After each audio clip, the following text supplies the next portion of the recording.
Que tal, saúdos, moi boa noite, benvidos a VAV luns 10 de marzo. Dividido e reaxustando o seu discurso, así parece estar encarando o nacionalismo galego este tempo de cambio e de crise. Por este motivo queríamos hoxe, nesta primeira parte do programa, falar de que futuro lle espera e agarda o nacionalismo galego. Se trata dunha crise conxuntural, cal é o futuro que lle espera os diferentes representantes que nestes momentos levan por diante a bandeira do nacionalismo. Hai precisamente 30 anos que o Bloque nacía como organización, facíao cunha asamblea constituinte no coruñés Frontón de Riazor en setembro de 1982. O BNG convertíase así na casa común do nacionalismo galego, aglutinando a organizacións como a UPG, Asamblea Nacional Popular, o Partido Socialista Galego e a varios colectivos independentes. Unha casa común que rachaba o pasado mes de febreiro, logo de que os irmandiños liderados polo histórico Xosé Manuel Beiras decidisen abandonar a fronte, unha escisión que abriu o camiño a outras saídas. O BNG non é un partido ao uso, senón unha fronte que aglutina diversas organizacións. Tres son hoxe as principais, unha delas a UPG, a Unión do Pobo Galego, un dos partidos fundadores do Bloque. Acompañano dúas correntes internas, dunha banda, a Brente, liderada por Carlos Aymerich, doutra, o Movemento Galego ao Socialismo. No último ano, o Bloque sufriu varias escisións, a primeira, a do Encontro Irmandiño. Logo de deixar a fronte, o movemento rebautizouse como a Nova Irmandade Nacionalista e concorreu ás eleccións canda a Esquerda Unida, ECUO e os ecogaleguistas, formando AGE, a Alternativa Galega de Esquerdas. A segunda grande ruptura protagonizou unha máis Galiza. O colectivo optou por deixar o Bloque e se constituir en partido político, Compromiso por Galicia, con candidatura propia ás autonómicas. O proxecto sumouse á organización Acción Galega, liderada por Rafa Cuíña. Compromiso suma tamén outras dúas correntes recentemente escindidas do Bloque, o Partido Nacionalista Galego e Esquerda Nacionalista.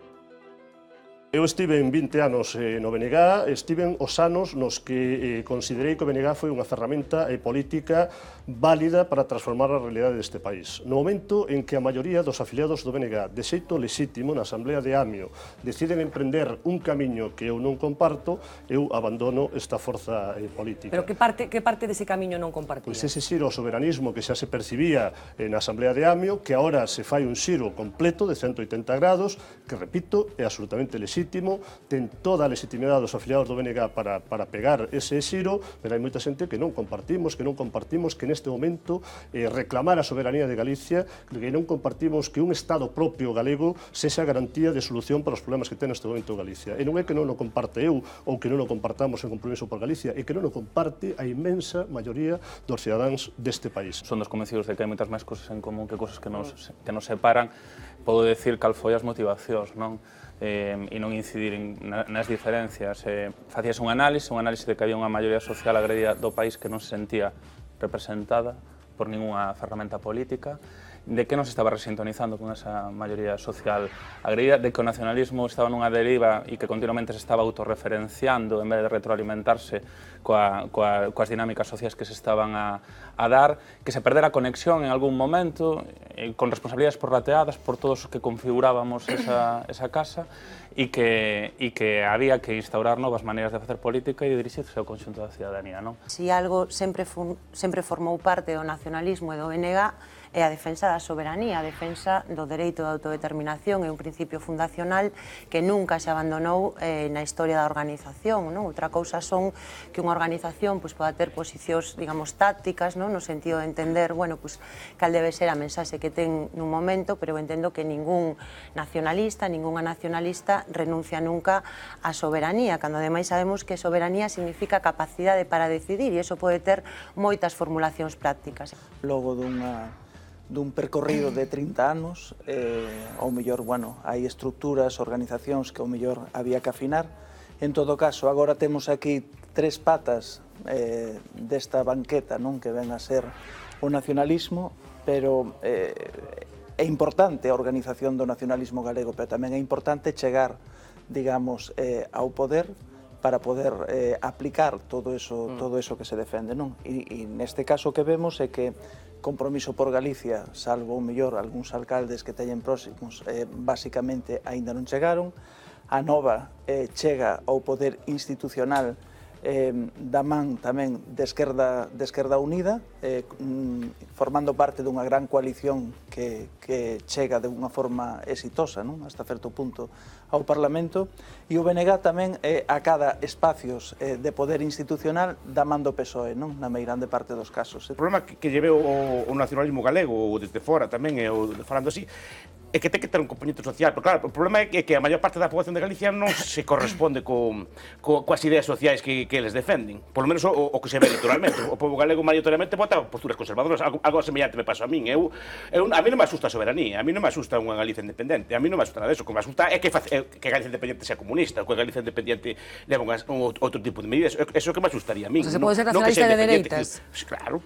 A mí o que me gustaría unha Galicia que fora como Irlanda, como Luxemburgo, con impuestos baixos, inserida no mercado mundial, como Irlanda, que incluso además me gusta moito Irlanda, porque os partidos nacionalistas ali que hai, que o FIA da FAI, o FINEGA, son todos de dereitas. É unha competencia entre partidos nacionalistas e de dereitas. Ese para min é o meu sonho, non? Pero, quitando eso, depois hai outro problema que é moi difícil ser nacionalista en Galiza. Non só pola cuestión organizativa, sino porque en Galiza, a diferencia de Euskadi e Cataluña, hai un problema, somos, si cabe, demasiado homoxéneos. En Galiza é un país, a mí non me importa o tema de nación, moi étnicamente, culturalmente moi homoxéneo, que todo o mundo sabe falar galego, e de aí ven o problema. É moi difícil establecer quen é o español aquí, quen é o inimigo, porque a disputa moitas veces dáse entre un rapaz, con mellor e novo, que vota nacionalismo de esquerdas e fala español contra un vello que fala galego, que culturalmente moito máis galego que el, que vota español. E ese tipo de debates é un debate, o mellor, ti contra teu pai, ti contra teu mozo, contra tua parella, ti contra unha tía que tes españolista, pero que non é menos galega que ti. Off the record. Hoxe imos falar de nacionalismo galego, aínda que pareza mentira. Good morning, my friends. Thank you for estar aquí. O nacionalismo galego pasa na actualidade por un momento peculiar que trataremos de describirlles brevemente. Atención e tomen nota. Os irmandiños, agora a nova, coaligados no Parlamento con Esquerda Unida e Compromiso por Galicia, antes Máis Galiza, abandonaron o BNG, aínda que o antigo líder da antiga Máis Galiza finalmente ficou no partido nunha nova facción chamada Abrente. Tamén marcharon os ecogaleguistas, que brevemente se aliaron con Compromiso antes de marchar con AGE, unha coalición a que se sumou tamén a Fronte Popular Galega. Dentro do BNG destacan agora a UPG e tamén os independentes, como Guillerme Vázquez, que aliados se lles coñece como Alternativa pola Unidade ou APU. Sí, APU, igual que o tendeiro máis famoso de Springfield. Alucina como un coello con unha minidosis de LSD. En resumo, unha estea de película o estilo Hermanos Marx. ¿Qué hay? La vontade democrática debe levar a confrontar ideas. Pasen ustedes, no se asusten de nada y dense prisa. Estamos ante un problema político. Precisamente lo que hacía falta, manos a la obra. Nos non excluímos a ninguén. Cando digo nos, falo da Abrente, non? Adelante, pase. Que empieza a haber demasiada gente. ¿Quién? O líder de Máis Galiza acudiu a unha reunión a que foi convidado. Pase y prueba a buscarla entre la multitud. O BNG está moi enfermo. Tenía el presentimiento de que iba usted a venir. Como poden ver, unha historia para non dormir. Ou se cadra non.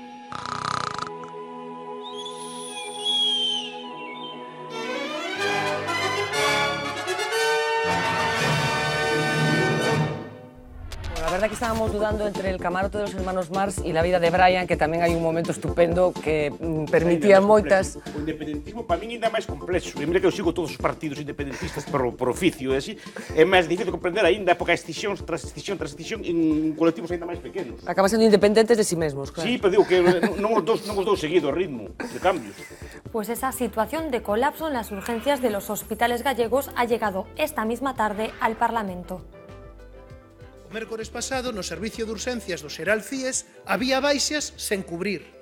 Había boxes que non estaban ocupados. Por qué? Porque non había persoal. Pode morrer unha paciente e aínda lle botamos a culpa aos profesionais. Esperan nunhas urxencias colapsadas de forma crónica, conselleira, como denuncian os traballadores deses servicios. E mire se esperan, que ata morren esperando. Non se pode facer, e permítame a expresión, pero é que a digo como sinto, carroñerismo político. É que vostedes estén utilizando a morte dunha paciente nun servicio de urxencias con a saña que están utilizando, o único que están, estou de acordo co señor Santalices, é pondo en entredicho a actuación dos profesionales. Fai un par de semanas nun centro de saúde desta provincia, na Costa da Morte, un ancián foi atendido, pobre e vulnerable, e mandaron para casa porque non tiña nada, morreu no coche de volta, de acordo?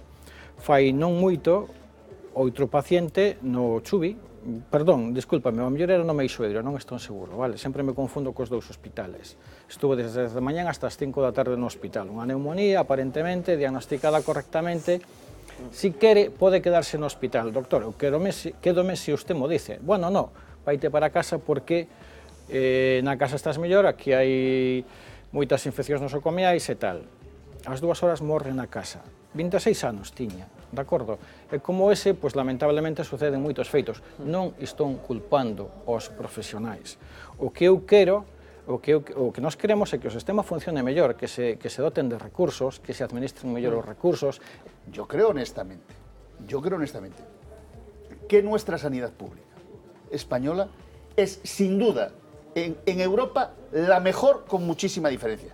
Antes decías una cosa, oye, si el médico de cabecera no sabe que si el médico de cabecera no sabe que para operar a un señor que está con Sintrón se hace la reversión 48 horas antes, es un problema de él. No es un problema del sistema, no es un problema de... Los médicos de cabecera conocen eso. Pero por eso, si yo no estoy diciendo, lo está diciendo él, yo por eso no me lo creo. No sé si me estoy explicando. Yo creo que aquí cada uno cuenta lo que le interesa. Yo creo que en general el sistema funciona. Urxencias é o indicativo, é o termómetro do estado da sanidade galega. Non é o termómetro de Vigo, de Coruña, non, é o termómetro da sanidade galega. Porque o que reflexa é o problema en atención primaria e os problemas no hospital. Donde temos o problema son nunhas urxencias colapsadas por persoas maiores con enfermedades crónicas, persoas dependientes e incluso persoas ao final da vida.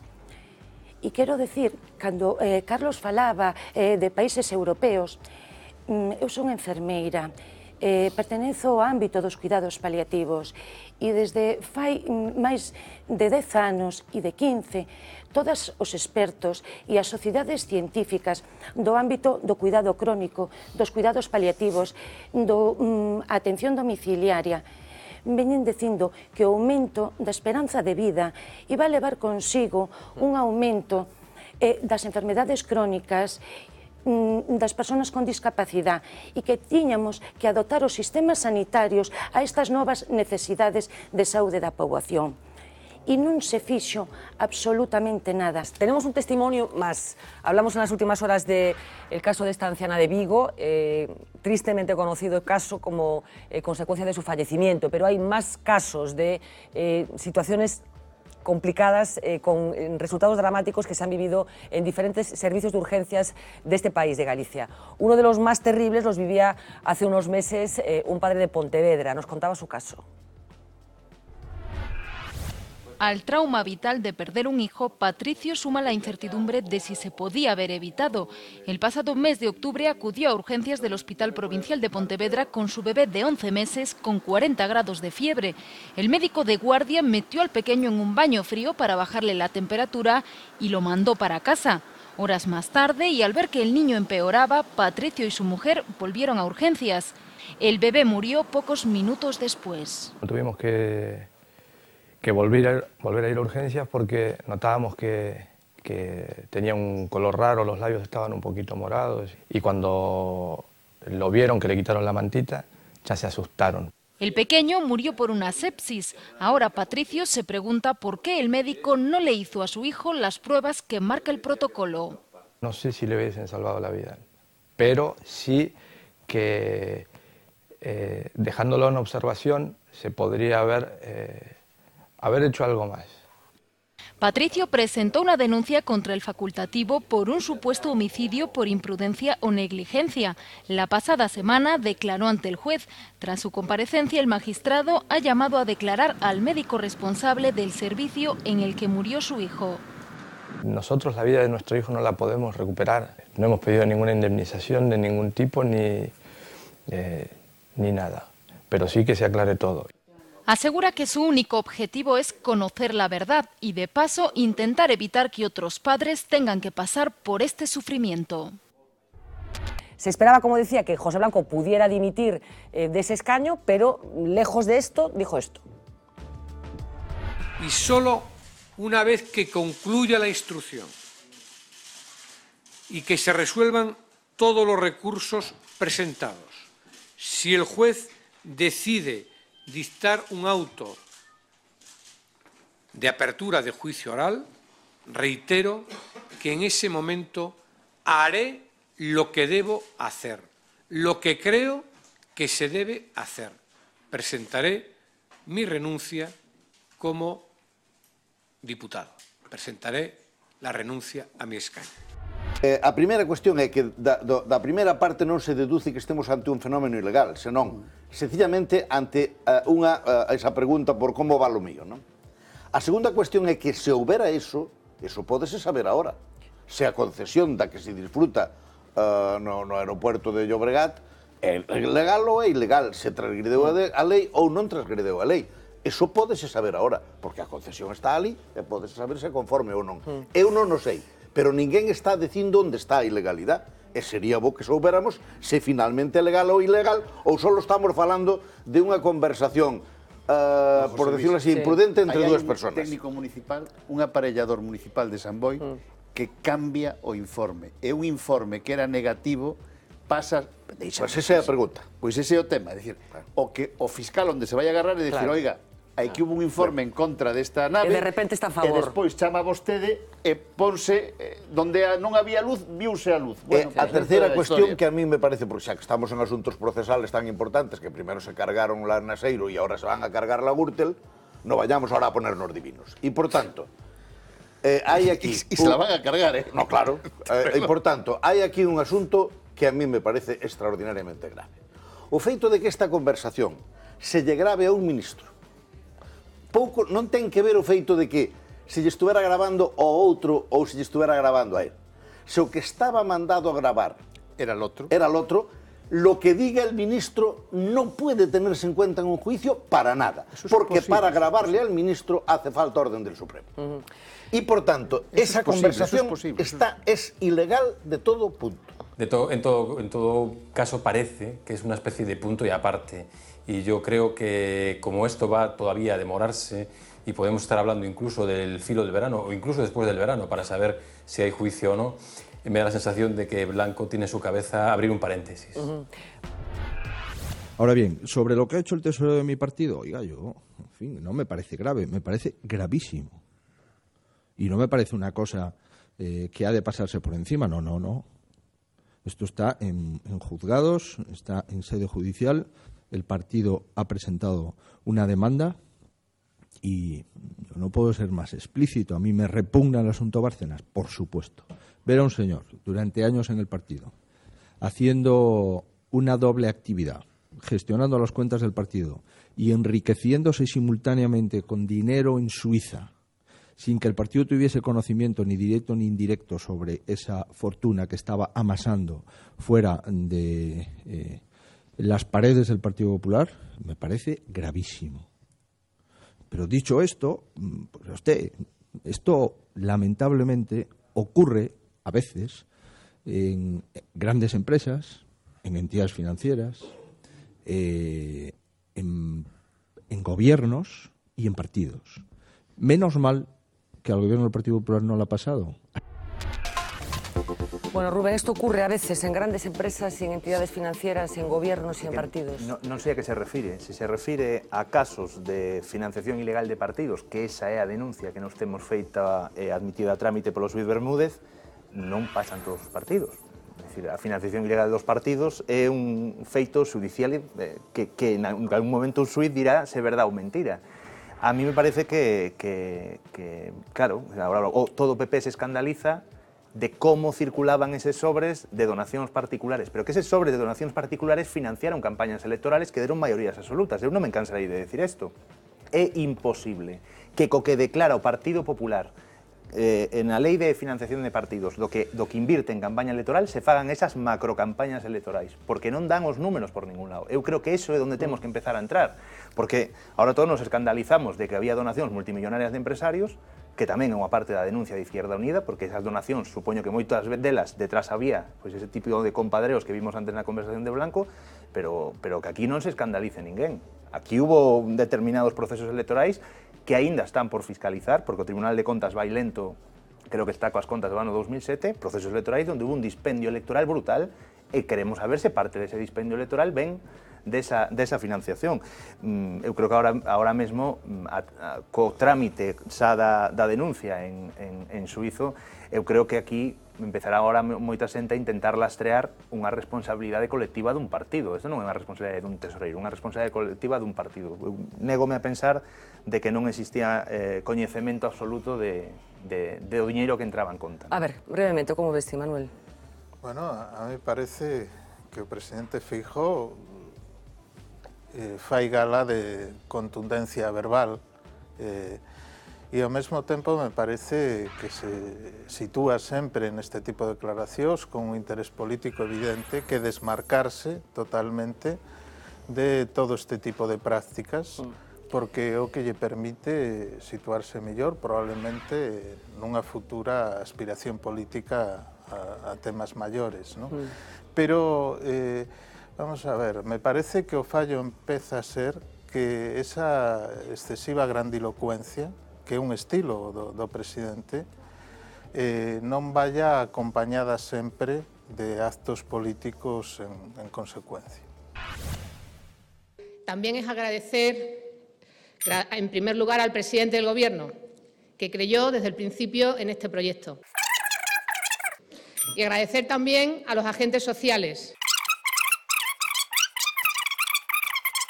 Quiero agradecer particularmente a Comisiones Obreras, a UGT, a COE y a CEPIME la labor durante tanto tiempo y agradecer también al equipo del Ministerio encabezado por Engracia Hidalgo y el director general de Empleo Autónomo este trabajo. Gracias también a otras organizaciones que también nos acompañan, a organizaciones de autónomos, de la economía social, del mundo de la discapacidad, a todos ellos y a todas las organizaciones sociales que han participado por sus valiosas aportaciones. Y agradecer hoy también al Gobierno, a la vicepresidenta que ha sabido coordinar la acción de todos los ministerios implicados en esta estrategia, a mis compañeros secretarios de Estado del Gobierno, a los consejeros de las comunidades autónomas, a la vicepresidenta del Congreso y a todos los parlamentarios encabezados por el portavoz en el Congreso, y a todos los representantes de la sociedad civil y de las empresas que hoy nos acompañan. Pensamos por un momento en la redacción que iba a citar a los 43 millones de españoles. Qué bien lo hubiese quedado como empezaba el cura de Forcarell, cuando yo era pequeño. Las homilías que empezaba, mis amados feligreses y demás amados.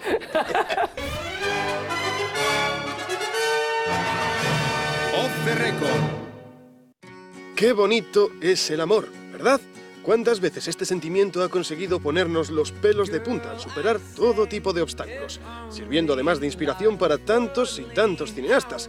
Y sin embargo, aún no lo habíamos visto todo, porque ayer asistimos a una tierna escena de dos personas que se quieren mucho, mucho, mucho, al menos políticamente.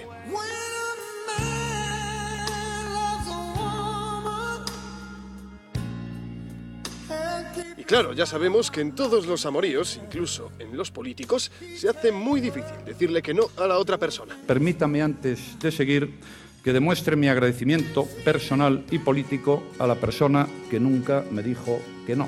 Creemos que es honesto recordarle a Cospedal que a veces es necesario saber decir que no, y nosotros, si quiere, le echamos una mano. Y que conste que nuestra intención no es estropearle al presidente del gobierno una historia tan bonita, aunque en las grandes historias de amor, incluso en las de Hollywood, también hay momentos en los que toca sufrir.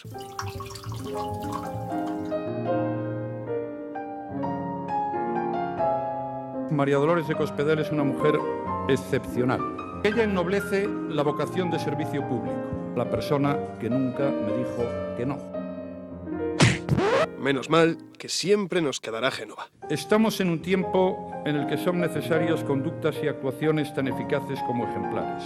Más allá de las diferencias ideológicas o partidarias, no somos rehenes de ideologías trasnochadas o de discursos caducos. Insidias. Y a mucha honra.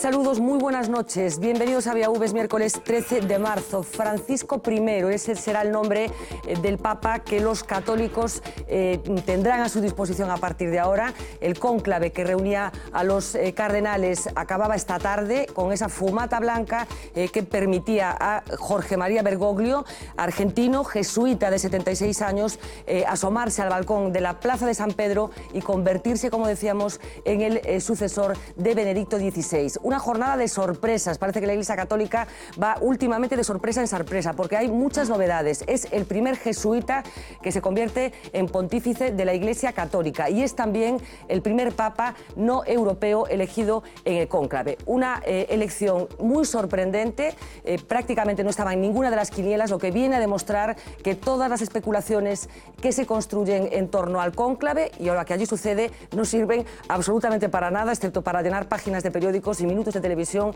en las jornadas previas a esa decisión final. Xosé Luis Barreiro, moi boa noite. Hola, boa noite. É así, non? Pois cunha emoción extraordinaria estou no vendo eu, non? Estou encantado de que todo canto se teña dito falle, non? Porque me parece que a veces se fai con un tanto de burla sobre a idea de cando veño o Espírito Santo e tal, e poñendo, dando a entender que todo eso se decide polos mesmos procedimentos que se decidiría unha elección en calquera organización política, por exemplo.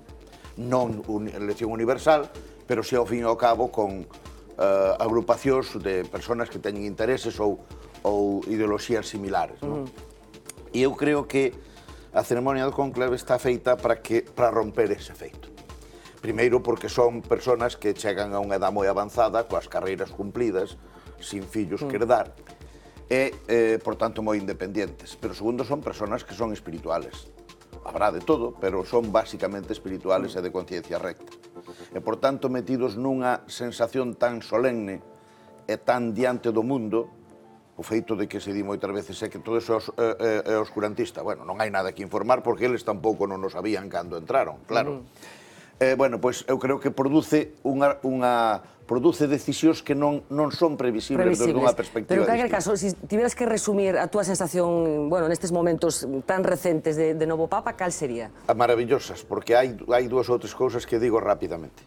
A primeira é que sea americano. Creo que era hora de que a fonte principal de alimentación da Iglesia, fundada xa fai 500 anos, é unha iglesia moi antigua, aunque eu había falado de que non viría mal que fora do norte, americano do norte, pero me parece que é enormemente importante.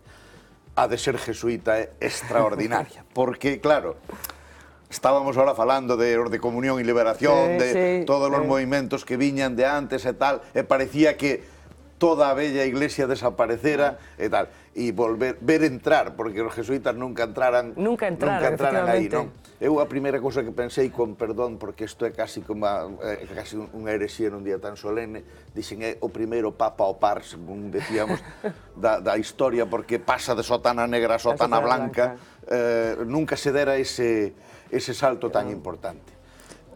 O mesmo nombre elegido me parece enormemente Francisco importante. I, un nombre llamativo, creo que os franciscos tiñan necesidade de estar aí, porque eu creo que non é solo Francisco de Asís.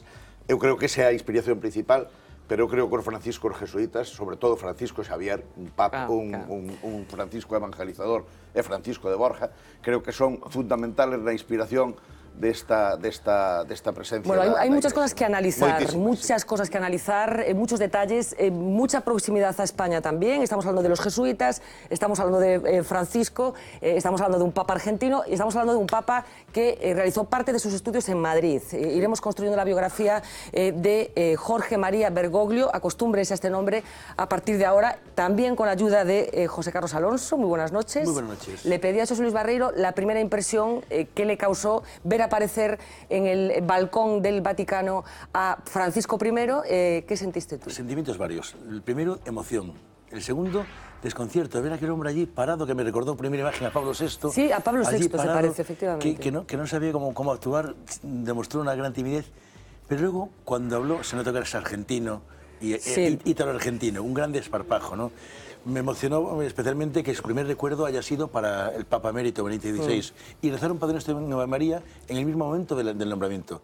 Me emocionó luego esa cercanía que me recordó muchísimo a Juan Pablo II, cuando él decía, vengo de un país lejano. Pues él dijo exactamente, parece que los cardenales me vinieron a buscar al fin del mundo. ¿no? Entonces eso ya rompe un poco el hielo y no es un acto solemne y hierático, sino que es un acto cercano. Y en tercer lugar, me llamó la atención que él nombró siempre la palabra pueblo. Él se consideró, él es el obispo de Roma, sí. Entonces se dirigía a sus diocesanos, a su pueblo, diciéndole, yo necesito de vuestra oración. Pues el obispo con el pueblo con el obispo, una gran unidad. Entonces ese mensaje que rompió todo protocolo, a mí me encantó. Bueno, decía que vamos a ir construyendo todo lo que tiene que ver con esta decisión trascendente que hoy tomaba la Iglesia Católica. Vamos a ir haciendo conexiones con diferentes partes del mundo, nos iremos hasta Roma, allí está Javier Armesto, estarán leyendo sus estupendas crónicas en La Voz de Galicia. Nos vamos a ir a Argentina, también un país que hoy está celebrando la elección de un argentino, de un compatriota como nuevo pastor de la Iglesia, pero vamos primero a compartir con ustedes el momento fundamental de la jornada, ese momento en el que Jorge María Bergoglio se asomaba a ese balcón de la Plaza de San Pedro para dirigirse por vez primera a los católicos del mundo, convertidos ya en Francisco I.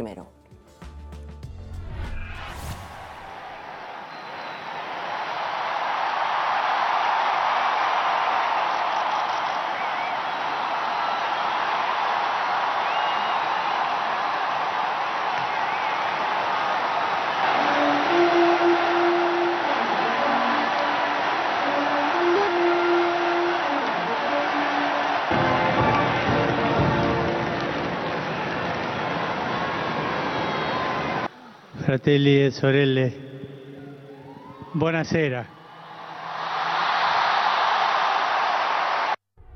Las primeras palabras, como decía, de Jorge María Bergoglio como Francisco I. Así que vamos a aprovechar para recordar algunas de las cosas básicas de esta compañía que, como decíamos, tiene tantas vinculaciones con España. Estos son los jesuitas.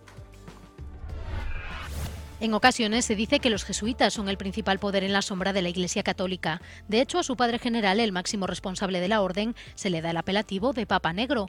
Goza de influencia en todo el mundo y su cargo suele ser vitalicio.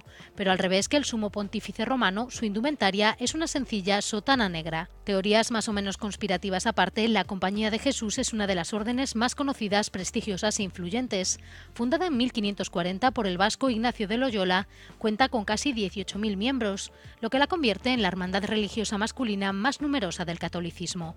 Sus relaciones con el Vaticano no siempre han sido tranquilas. Algunos papas han visto en los jesuitas tendencias demasiado independientes e izquierdistas, especialmente en Latinoamérica. Sin embargo, la orden tuvo un importante papel durante la Contrarreforma, defendiendo al catolicismo ante la expansión protestante. Actualmente, las actividades de la Compañía de Jesús, muy volcadas en la educación, las misiones y los proyectos sociales, se reparten por 127 países. Esa parte de la educación, que supongo, José Carlos, que es algo que se identifica muy bien con los jesuitas, que incluso aquí en Galicia hay constancia de su trabajo, ¿no? Evidentemente, un jesuita, como bien decía José Luis, antes de ser ordenado sacerdote, primero tiene que tener una carrera universitaria civil, ¿no? O sea, para poder conocer bien la realidad humana, la realidad personal de la gente, y luego se hace jesuita. Entonces, ellos siempre han trabajado mucho y muy profundamente, pues formando, decía un poco el artículo, bueno, el comentario un poco polémico, elitista, ¿no? Formando siempre dirigentes, formando siempre gente que va a ocuparse de formar a otros. Y sin embargo, en América han dado un salto muy distinto, que es la formación del pueblo, y creando universidades católicas desde el 1500, o sea, se han dedicado plenamente a ese tema. Yo creo que va a dar un carácter muy abierto a la que es la relación del papado con la cultura. Si analizamos los tres pontificados últimos, uno era el de Juan Pablo II, era la comunicación. El Papa que abrió la Iglesia al mundo, el Papa que la acercó, el Papa que salió del Vaticano. El Papa de la Palabra es sin duda alguna el Papa Emérito Benito XVI. ¿Por qué? Porque era un Papa doctrinal, un Papa que corregía errores, fue el encargado de corregir los errores doctrinales de la teología de la liberación, esos 8 o 10 errores cristológicos, eucarísticos de la teología de la liberación. Errores, dices tú, para algunos se consideran de otra manera, ¿no? Errores para la Iglesia, digo, no. Claro. La teología, a mí me decía mi profesor de teología, que era, los teólogos van siempre, es como una carrera de coche, los teólogos van delante, abriendo la carrera, en medio somos los coches, somos el pueblo, y detrás va el coche de seguridad, que es el Vaticano, ¿no? Nos vamos a Buenos Aires. Agustín Botinelli, muy buenas noches. Hola, buenas noches. ¿Qué tal? ¿Cómo estás? Bueno, ¿cómo está Argentina de sorprendida por la elección de Francisco I, de Jorge Mario Bergoglio como Papa? Bueno, vamos a ver, sí, la sorpresa ha sido general. No estaba previsto que Bergoglio fuese elegido. De hecho, el cónclave anterior, él mismo se había apartado de esta opción. Y la verdad que es una sorpresa. Ahora mismo hay una mezcla de euforia, de sorpresa, de algarabía.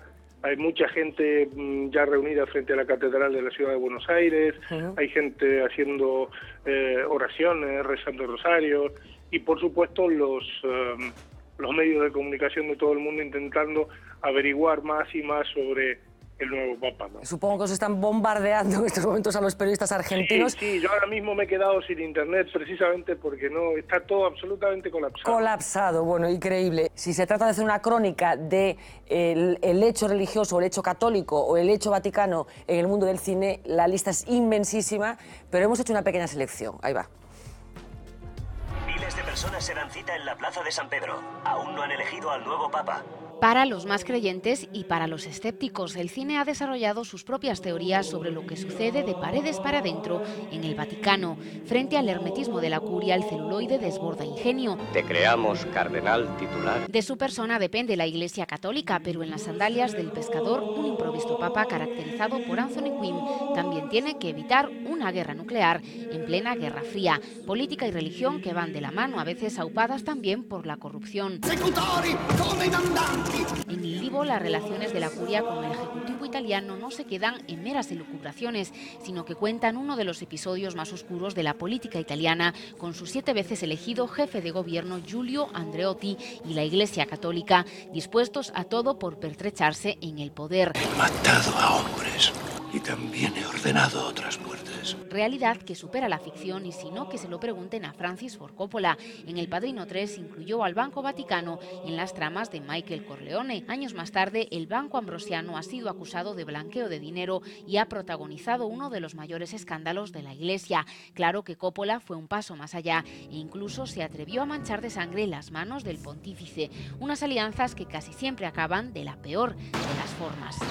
Por fin hemos podido confirmarlo. Han robado el anillo de su santidad. Y mientras unos tratan de reproducir y contar de la forma más fiel posible las estrictas normas que rigen la Casa de San Pedro, otras veces la crítica e incluso el humor toman la delantera. Oiga, ¿tiene problemas con la fe? Esta vez el elegido no ha huido presa del pánico como en esta película de Nanni Moretti. ¿Y a qué se dedica? ¿Qué hago? El nuevo Papa no es capaz de asumir el peso de tal responsabilidad y ni con terapia psicológica incluida logran convencerlo para que en el día clave no dé el plantón. Nos ataca un viejo enemigo. Aunque cerrados bajo llave, la secta de los Illuminati se cola en la Santa Sede en Ángeles y Demonios para destruir a la Iglesia. Un supuesto descabellado, aunque quizás no tanto si tenemos en cuenta que pudo haber una papisa mujer que ocultó su sexo y engañó a la curia durante varios años, o que uno de los papas más famoso, español además, Rodrigo de Borgia, se valió de las peores artimañas para dirigir la barca de San Pedro, o que otro papa, Julio II, tuvo que obligar literalmente y contra su voluntad a Miguel Ángel a pintar la Capilla Sixtina. Bueno, pues un repaso breve, lógicamente, porque la lista, como decíamos, es absolutamente interminable. Seguro que todos tenemos en la cabeza muchas más películas, pero bueno, es cierto que se presta mucho la Iglesia Católica. Muy difícil de trasladar, porque se confunde mucho lo externo con lo así, digamos, lo espectáculo, lo espectacular, con los significados que se quieren transmitir. Yo creo que es uno de los temas más difíciles de... Hablábamos del Papa y hablábamos de la fumata negra y de la fumata blanca. Fumata blanca por fin esta tarde, antes fumata negra, y hemos decidido convertirlo de récord de hoy en una fumata negra, pero a cosas que nos molestan. ¿A quién le daríamos nosotros la fumata negra? Va esta propuesta.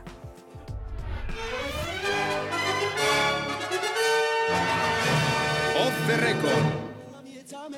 Fumata blanca, fumata negra. Hoy toca hablar de humo y también del Papa, para lo cual hemos elegido la banda sonora que creemos más adecuada.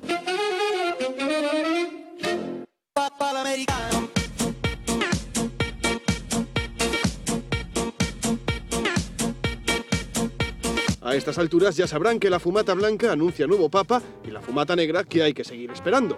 ¿Pero se imaginan que en la política también se utilizasen estos códigos? El Gobierno seguro que lo agradecería en sus comparecencias parlamentarias, ya que les permitiría ser mucho más sutiles. Les ponemos un ejemplo. Una pregunta para el Gobierno. ¿Vamos a salir de la crisis este año?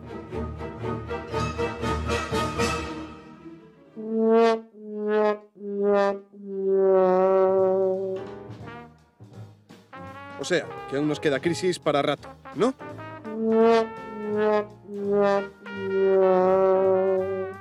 El caso es que esto de las fumatas nos parece una forma muy original de comunicar las cosas. Aunque eso sí, inevitablemente, con tanta fumata, resulta imposible no caer en el chiste fácil.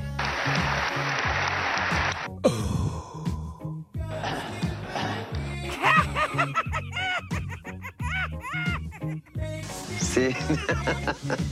Yes.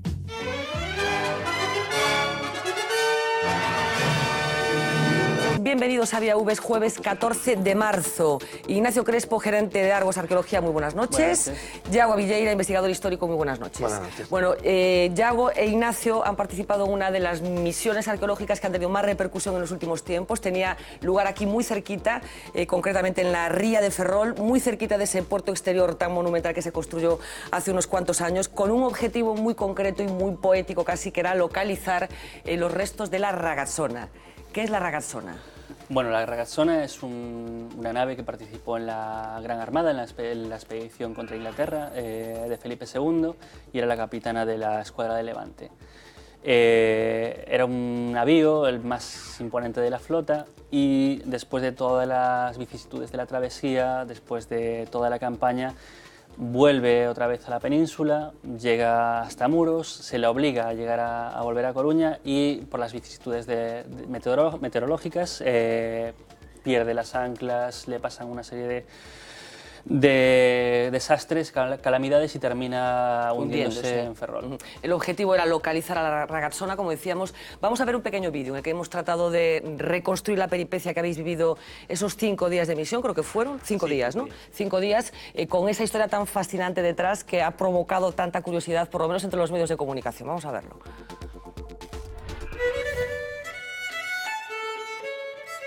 Hubo que zambullirse para encontrar el tesoro que desde hace 425 años duerme en la Ría de Ferrol. Nada más y nada menos que la joya de la corona de la Armada Invencible, la Ragazzona, el galeón de 36 metros de eslora con el que Felipe II pretendía amedrentar a Isabel de Inglaterra y tomar su país, a falta de que concluyan las pruebas científicas que avalen que son efectivamente los restos del navío. Para dar con él solo tuvieron que hacer caso de la leyenda. Corresponde un poco con la zona que se menciona desde antiguo en las crónicas. Y arriesgar, como lo ha hecho este equipo formado por investigadores de la Facultad de Historia, arqueólogos y buzos de la Armada, porque para comprender lo que realmente pasó y dar con su posición, hizo falta una pizca de todas estas disciplinas. Bajar y ver, ya no hablamos de piezas pequeñas, sino esos cañones, pues es algo... Uno se imagina los combates del entonces, cómo aquellas balas golpeaban los costados. ¿Esa armada española ha zarpado con un ejército de 10.000 hombres? Su fuerza conjunta nos aplastará. La Armada no era en realidad tan invencible, sino que cayó rendida ante la costa inglesa. ¡Yo también puedo gobernar el viento! ¡Tengo dentro de mí un huracán que arrasará España! Pero a esta Ragazzona, mujerona en español, no la tumbaron los bombardeos británicos, sino el temporal galaico. Fue en la vuelta cuando regresaba a casa dañada y humillada por la derrota. Los restos están esparcidos, los restos están hasta cierto punto fragmentados, pero bueno, es también nuestra misión reconstruir ese pequeño puzzle histórico. El buque se hundió en el frío mar ferrolano y en el olvido. Sin embargo, su paradero no debía ser tan secreto. Bajo el agua, en un área que ocupa casi 1 kilómetro cuadrado, los investigadores solo encontraron piezas de artillería, los restos cerámicos y de madera. Parece que han sido expoliados. Tal vez los que sustrajeron estas piezas no sabían que estaban ante uno de los símbolos de nuestra Armada. 4 siglos después, podrá dejar atrás su letargo submarino. Bueno, estamos hablando del 8 de diciembre de 1588, que es cuando se hunde la Ragazzona, y estamos hablando del mes de marzo del año 2013. ¿Cómo es posible que haya habido un paréntesis tan largo, tan dilatado de tiempo, para que sea ahora, cuando se decide bajar al fondo y ver qué hay allí? ¿Por qué ahora y por qué no antes? Bueno, en arqueología hay que ver las cosas con un poco de perspectiva. En su momento, cuando se hunde el barco, se recuperan materiales del mismo. De hecho, la artillería recuperada de la Ragazzona ayuda a defender Coruña del ataque del pirata Drake. Pero bueno, en los restos del barco siempre queda un remanente de registro arqueológico que nos indicaría pues, el hallazgo. Todos estos años, pues por el efecto de los temporales, de ser una zona muy batida, los restos orgánicos, los restos más débiles, se van perdiendo y quedan, en este caso, las piezas de artillería y posiblemente material cerámico que fue sacado pues, cuando empieza la gente a bucear, ¿no? En ese paréntesis de 300 y muchos años en que la gente no bucea, no existe explotación, digamos, directa del medio submarino, los restos permanecen más o menos estables. Entonces, no existe afección sobre ellos. Es cuando empieza el hombre a bucear, a aparecer como un actor directo en los fondos marinos, es cuando se empieza a expoliar y es cuando realmente empiezan este tipo de proyectos. Para que vayamos construyendo la información, conectemos con Marina para que nos diga quién forma parte de ese Consejo de Administración que hoy celebraba reunión, como les contaba, en Chapela, en Vigo, no en Lugo, como dije antes. Nos lo va a contar Marina Cabegato. Adelante, Marina. Fernanda, pues vamos a entrar en ese Consejo de Administración de Pescanova y vamos a empezar por su presidente. Su presidente es Manuel Fernández de Sousa Faro. Tiene un 14% del capital de la compañía. A su lado en la mesa se sienta Alfonso Paz Andrade, tiene un 4%. Y en 1993 nombraron consejero al independiente Robert Albert Williams. Y desde el año 2006 también se sienta en la mesa Yago Méndez, el hijo de José Luis Méndez. Seguimos, nos vamos ahora con Antonio Basagoiti y así nos acercamos a los que forman parte del bloque contrario, los más críticos con la gestión de Pescanova. Son José Canceller, ya hablabais de él en la mesa, quien representa a la sociedad anónima DAM, y también François Tres, que está en representación de Luxem Park. Seguimos, José Antonio Pérez representa a Iberfomento y a su lado está el hermano del presidente, es Fernando Fernández, quien representa a ISC Holding. Del hermano nos vamos al hijo del presidente, Pablo Javier Fernández, y él en el consejo representa a la sociedad Inverlema. La única mujer del consejo es Ana Belén Barreras, representa a Transpesca, y por fin en representación de la Sociedad Galega de Importaciones de Carbones está Jesús García. Él tiene un 20% del capital. Fernanda. Fuera de tiempo ya, pero no me resisto a compartir con ustedes el off the record de hoy, que tiene un protagonista, el sheriff. No les voy a dar más datos.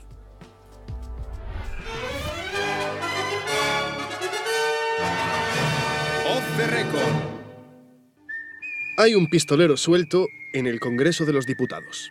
¡Quieto todo el mundo! No, nada tiene que ver con este, sino con este otro. Estamos siempre en la misma categoría de esa intelectual que se perdía usted leyendo, señoría. Los aplausos del Grupo Socialista procederán después de la respuesta del ministro, ¿no? Después de que... ¿Tan difícil es entender esto? ¿Tan difícil? ¿Tan difícil? Porque Cristóbal Montoro siempre dispara donde más duele. Siempre con un tiro en la recámara. Y con ese historial era imposible que no le pusiésemos un mote.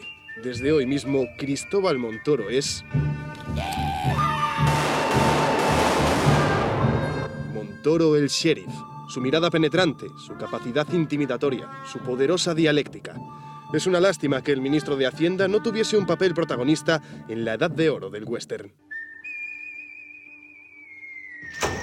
No he entendido nada de lo que le he explicado, porque no le interesa entender nada, nada. ¡Hijo de...! Suba y pida perdón. ¿Por qué?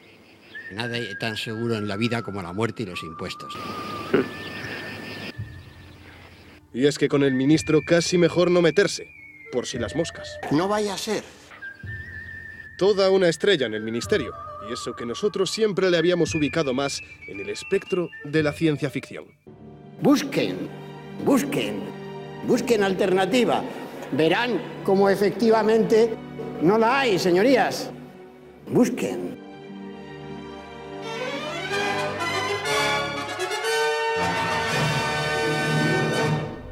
Bueno, Cristóbal Montoro, un auténtico faltón parlamentario que es capaz de decir todas estas cosas que hemos tratado de recopilar, que Elois Varado ha recopilado con tanta maestría en este vídeo. Moitísimas grazas por acompañarnos esta noite, de verdad, por falar do Papa, de hipotecas e de Pescanova, lo mismo valemos por una cosa para otra. Graciñas, de verdad. Regresamos el lunes a partir de las 10 menos 20 con muchísimas cosas, seguro que la actualidad nos depara alguna sorpresa para entonces, así que estaremos para contársela a medida que suceda. Sean felices.